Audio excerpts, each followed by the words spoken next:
So next we're going to talk about some creative activities for integrating music theory in your classroom.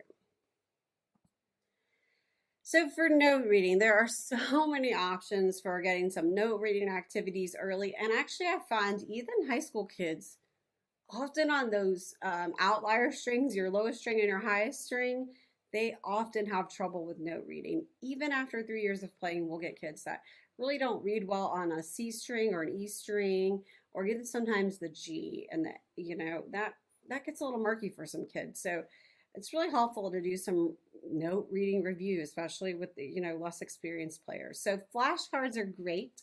Um, I have a first year viola player that lives in my house, and we do music note flashcards, and they're really quick. They're mobile. You can throw them in your bag. They're old school, but they're great, and you can print free ones offline so many places. So having kids run flashcards really quick with their STEM partner is a great way to just do some quick note reading. Candy, any kind of M&Ms, candy corn, etc., that you can put on a printed out staff and do some practice note reading. Have kids put the candy in the right place, and then when they're done, they get to eat some candy, which always is good. So, any kind of note reading you can do with food is always fun. A lot of people like the hand staff where you have the 5 lines. So line 1, that's the bottom line, 2, 3, 4, and 5. And you can see a little picture there on the screen. And so they teach, that's your bottom line for if treble clef is E, G, B, D, right? So every good boy does fine. And then your spaces would be F, A, C, E. So that helps some kids. It's very tactile. And it's a quick and easy way to remind them, okay, check out your hand. All right, every good boy does fine. F A C E.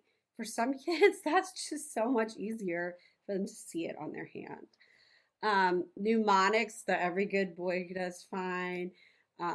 Mnemonics were great for all kinds of things. I use them for tons of things, but lots of good ones. And actually, if you ask the kids to come up with them, they can come up with some really good ones for the alto clef staff, bass clef, all the different staffs. Good boys do fine hallways. All cows eat grass. Tons of mnemonics that can help kids remember. So if they're on bass cliff, their spaces would be all cows eat grass, right? So lots of options there with little mnemonic devices. Those are just fun for kids. A floor staff. Even in high school AP Music Theory, they use a giant floor staff in the band room. So you take on your floor, you create 5 lines of floor spaces, check with your custodian so you don't put the wrong kind of tape or Velcro down on the floor, but create a giant floor staff and have the kids stand on their notes, okay, and have them jump. You can create multiple floor staffs around the room. Sometimes the kids have a lot of energy, even at the high school level, that they need to get out. So have them practice, quick, stand on a F. Okay, put your left foot on a G. You could turn it almost into Twister. A great way to just practice note reading. And again, it's very tactile, it's huge, and you can easily see who's on the right note, and they can see if they're on the right note. Note reading bingo, tons of free cards you can print out online. Speed drills where you print out blank ones and the kids fill them in, or even just a quick note reading quiz. And then fingerboard mapping is one of my favorite things, using fingerboard geography, using the fingerboard charts. Tons of free options online if you just put in a blank violin fingerboard chart, or so many options out there. But really having kids understand that fingerboard layout and how it relates back to the staff. So one that I particularly like that I've used a lot with younger high school students is it'll have the first finger, and then it'll also be corresponding what they have to draw on the staff. So not only do they have to name that this is E on the D string, but then they also have to correspond where it is on the staff. So just some options for kids. That fingerboard geography, I find a lot of kids, once they can understand those finger patterns and where things are, it makes it a lot easier. Again, we're fretless, and so we have a lot of room to sort of guess where things are. And I know a lot of people have strong feelings about tapes, but giving them some kind of place to start where they can map it in their mind that, okay, this is where my G is on the D string. It's this finger, it feels like this, and this is where it goes. So that's some good options for some note reading activities that are quick and easy, but can get the kids engaged. Also, you can hand out, let's say you're working on notes just note order. Hand out cards with all the note names, and you can go out on the stadium staircase and have the kids line themselves up, A, B, C, D, E, F, G. And then you can give them the sharps and have the sharps fit in there. And then you can get smart and give them the flats and teach them about enharmonics. So there's lots of options out there. And on the staircase, that's really cool because if they're enharmonics, they should be on the same step. So some rhythm reading activities or some rhythm theory activities. Pass the beat around the room. I did in an earlier webinar, I think last month or the month before, it was about rhythm. And so it's a great one. You can just put it in Google, look up the game, pass the beat around the room. Again, getting kids going with steady beat. Creating familiar words to help with rhythmic literacy. These are always fun because you can be very seasonal with it, or even like I know if we're doing the 8th, 2/16, we call that run pony. And then the 2/16 8 figure, we call pony run. So helping them with little tricks and tips, marshmallows, a lot of people use that for triplets or just the word triplet. Poison rhythm is a great game. You can assign one rhythm pattern as the poison rhythm or the bad rhythm or just the don't play rhythm. And you can have kids do echo patterns. And then when you play that one, if they play the poison rhythm, they're out or they lose or whatever. You can do this with the rhythm cards where you hold it up or rhythm slides and just do the next slide. Da, da, da, da, da, da. Okay, next slide. They play it, but then throw in the poison rhythm. And if they play it, they're out. So poison rhythm is a fun one because then it just helps build that rhythmic literacy as well as rhythmic memory. Rhythm flashcards. These are nice. I like the digitized ones now because they're quick. You can get so many of them online now and create them really quickly in PowerPoint.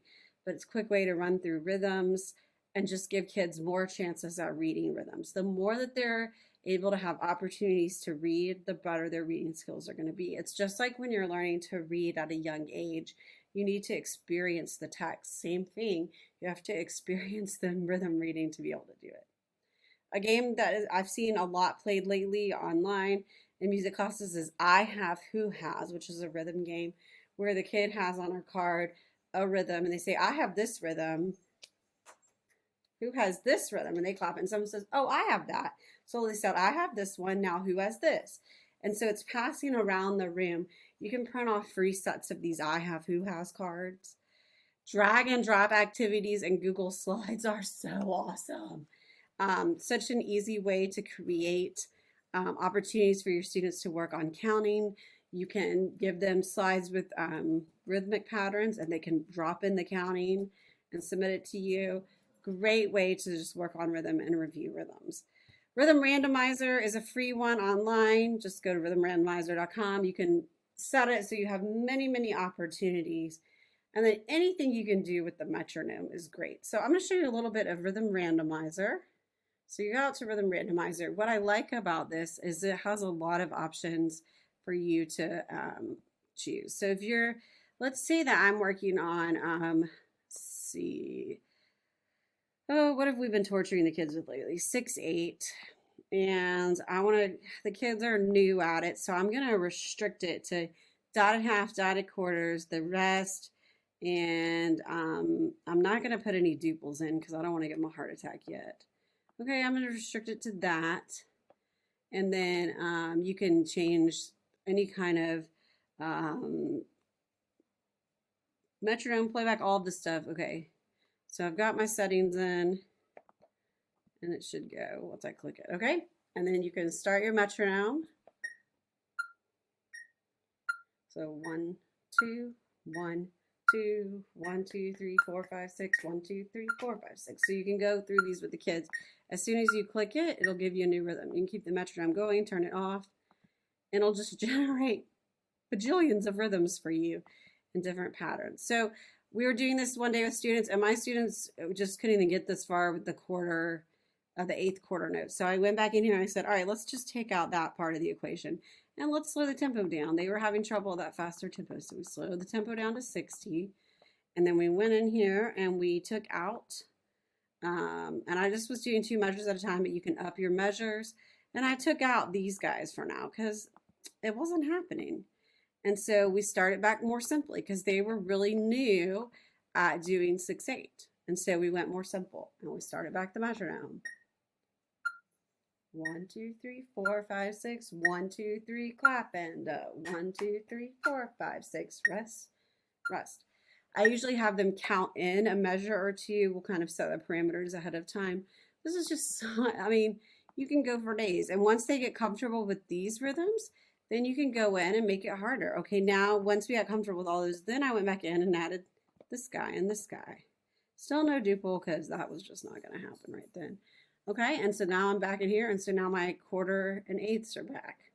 Okay, and you can play around with this. It's just a great tool to work on rhythms with students, I find. And it's so easy, it's quick, and it's a great warm-up activity. Okay, so let's go back here. It's going to make me flip through all my slides again. I'm sorry. Okay, so form dynamics and more. Some of my colleagues, those of you that know Amy Clement and Sarah Ball, they are the queens of snacktivities, and they find as many ways as possible to sneak a snack in. If they're teaching form, they've got Oreo cookies out. And they've got the cookie is A, the middle is B, and then A again for the cookie, so it's ABA form. They can make a snacktivity out of anything. But anytime we can do something fun with food, kids love that. If your school's down with that. Gummy worm bows, you can do kissable posture with the Hershey Kiss, all these different activities. Those are the ladies to see about snacktivities. Dynamic hide and seek is really fun because you can hide an object in the room, or you can pick somebody in the room to be the it person, send a kid out in the hall, figure out who's it or where you're going to hide something. And then as the student comes back in, as they get closer to the object or the person, the kids play louder. And as they get further away, they play softer. So again, you're giving them experience playing these different dynamics, but it's a game. Any kind of pop or folk songs or fiddle tunes are great for form. You can do, we do a lot of stretching at the beginning of class, and you can use these to demonstrate form and even within the stretches. But again, you're giving kids that exposure. Symbol IDs or bingos. It's always fun on Fridays. I always like to do something fun on Fridays and do like a game. And even if it's a quick, like 5-10 minute thing. But bingo is a great one. You can do all kinds of free bingo card generators online. Two-set challenge. So if you know the guys from Two-Set Violin, they do so many crazy fun things. And the kids know these guys. So we'll take some activity that we're doing and we'll use like this picker wheel. So I set up this picker wheel. Let me get to the top of it here. And I set up my inputs of different things that we can do that are silly with the piece of music we're playing. Okay, so you can embed these in your like it has HTML code. You can embed it in your class pages or whatever. But we'll spin. So let's say we're working on a passage over and over again, or working on a parade tune or something wrote. So we spin the wheel and we see what we get, and it'll get. Sorry, my mouse is kind of clicky. What did we get? So we're going to play all pizzicato this time. Okay, so we're done. We did it all pizzicato. So now we're going to do another repetition. This is a great way to incorporate different ideas and to give a disguised repetition. You can do all kinds of different things in here and incorporate music theory because you can do different terms. Obviously, pizzicato and arco, col legno. Down bow, up bow. This one is, they're going to switch hands. Play left hand with the right hand and right hand with the left hand. So you can do all kinds of these. So I love this picker wheel. You can add as many or as few as you want, and you can save them. Those are fun and a great way to just get some theory built in with it feeling like a game. And anytime you can get disguised repetition, I think is a good trick for kids. Okay, sorry, it's going to make me scroll back through. Okay. Composition and music writing, there are so many free things now. If you're using Flat.io, MuseScore, I'm forgetting all of the names right now, but a lot of us got much better at this during the pandemic. And students really like to get in and compose and do some early composition. With high school students, you can easily throw them into a 2-part composition of 8 to 16 measures because they hear it pretty well at that point. So but doing some simple composition is a great way to reinforce symbols and reinforce idea of form, or reinforce 4-bar phrasing, or dynamic symbol, all kinds of things. Co-curricular lessons also help build music theory skills. And then any kind of sayings or mnemonics, whether it's the order of sharps is fat cats go dancing and eat burritos. I mean, there's so many of these little things. The order of flats is bead, B-E-A-D, and then greatest common factor. Every kid knows that because they've all had it in math. Um, we say the order of a half step, whole step pattern of a major scale is we went home when we went home. So whole, whole, half, whole, whole, whole, half.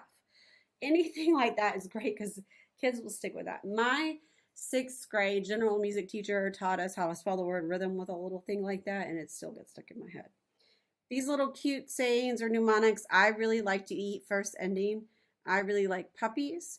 And if they don't have the first ending and second ending symbol, then it's I really like to eat puppies. Or if it's around Halloween, I really like to eat children and practice doing first and second endings. These are ways that just grab kids' attention. They go, well, that's so silly. But then they see why it's important to have those symbols. So those are all ideas for incorporating some easy activities into your daily instruction that work on rhythm, pitch, and then all the other things we need in music theory.